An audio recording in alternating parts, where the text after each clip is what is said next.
Lévitique, chapitre 7. La sainteté dans l'adoration. Voici la loi du sacrifice de culpabilité. C'est une chose très sainte. C'est dans le lieu où l'on égorge l'holocauste que sera égorgée la victime pour le sacrifice de culpabilité. On en répandra le sang sur l'autel tout autour. On en offrira toute la graisse, la queue, la graisse qui couvre les entrailles, les deux rognons et la graisse qui les entoure, qui couvre les flancs et le grand lobe du foie, qu'on détachera près des rognons. Le sacrificateur brûlera cela sur l'autel en sacrifice consumé devant l'Éternel. C'est un sacrifice de culpabilité. Tout mâle parmi les sacrificateurs en mangera. Il le mangera dans un lieu saint. C'est une chose très sainte. Il en est du sacrifice de culpabilité comme du sacrifice d'expiation. La loi est la même pour ces deux sacrifices. La victime sera pour le sacrificateur qui fera l'expiation. Le sacrificateur qui offrira l'holocauste de quelqu'un aura pour lui la peau de l'holocauste qu'il a offert. Toute offrande cuite au four, préparée sur le grill ou à la poêle, sera pour le sacrificateur qui l'a offerte.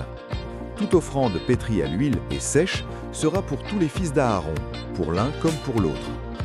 Voici la loi du sacrifice d'action de grâce, qu'on offrira à l'Éternel. Si quelqu'un l'offre par reconnaissance, il offrira, avec le sacrifice d'action de grâce, des gâteaux sans levain pétris à l'huile, des galettes sans levain arrosées d'huile et des gâteaux de fleurs de farine frites et pétris à l'huile. À ces gâteaux, il ajoutera du pain levé pour son offrande avec son sacrifice de reconnaissance et d'action de grâce.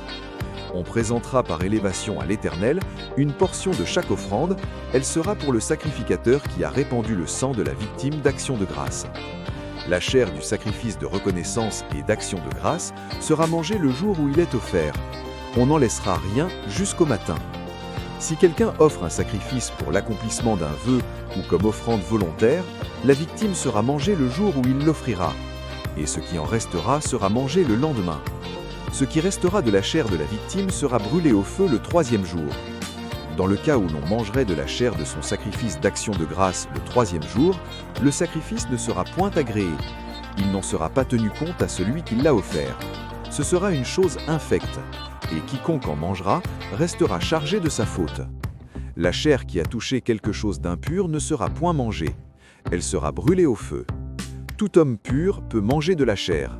Mais celui qui, se trouvant en état d'impureté, mangera de la chair du sacrifice d'action de grâce qui appartient à l'Éternel, celui-là sera retranché de son peuple. Et l'Éternel parla à Moïse et dit : Parle aux enfants d'Israël et dis : Vous ne mangerez point de graisse de bœuf, d'agneau, ni de chèvre.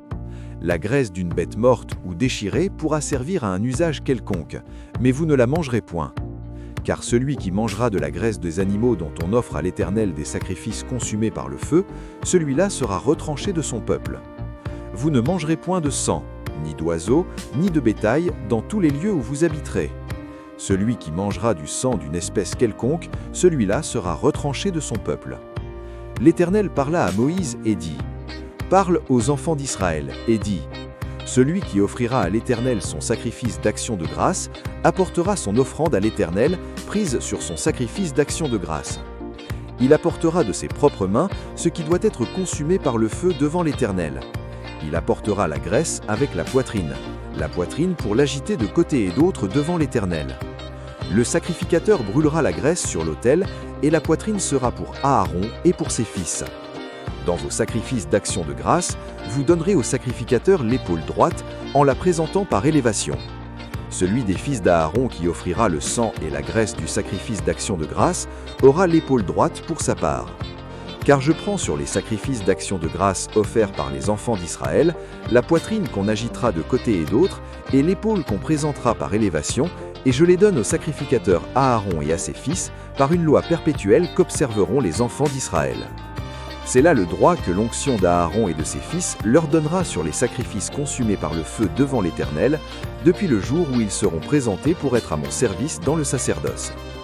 C'est ce que l'Éternel ordonna aux enfants d'Israël de leur donner depuis le jour de leur onction. Ce sera une loi perpétuelle parmi leurs descendants. Telle est la loi de l'Holocauste, de l'offrande, du sacrifice d'expiation, du sacrifice de culpabilité, de la consécration et du sacrifice d'action de grâce. l'Éternel la prescrivit à Moïse sur la montagne de Sinaï, le jour où il ordonna aux enfants d'Israël de présenter leurs offrandes à l'Éternel dans le désert de Sinaï. Méditons. Dieu donne des instructions précises pour les sacrifices. L'adoration doit être faite avec respect, reconnaissance et obéissance. Prions. Dieu saint, apprends-moi à t'adorer avec révérence et gratitude. Amen. Chers frères et sœurs, merci d'avoir suivi cette méditation sur Parole de Dieu au quotidien. Si cette vidéo t'a touché, mets un like, abonne-toi et active la cloche pour ne rien manquer. Chaque jour, laisse la parole de Dieu fortifier ta foi, apaiser ton cœur et illuminer ton chemin. Partage cette vidéo pour que la lumière de Dieu continue de briller dans le monde. Et souviens-toi, Dieu t'aime et marche avec toi chaque jour. À très bientôt dans une nouvelle méditation de Parole de Dieu au quotidien.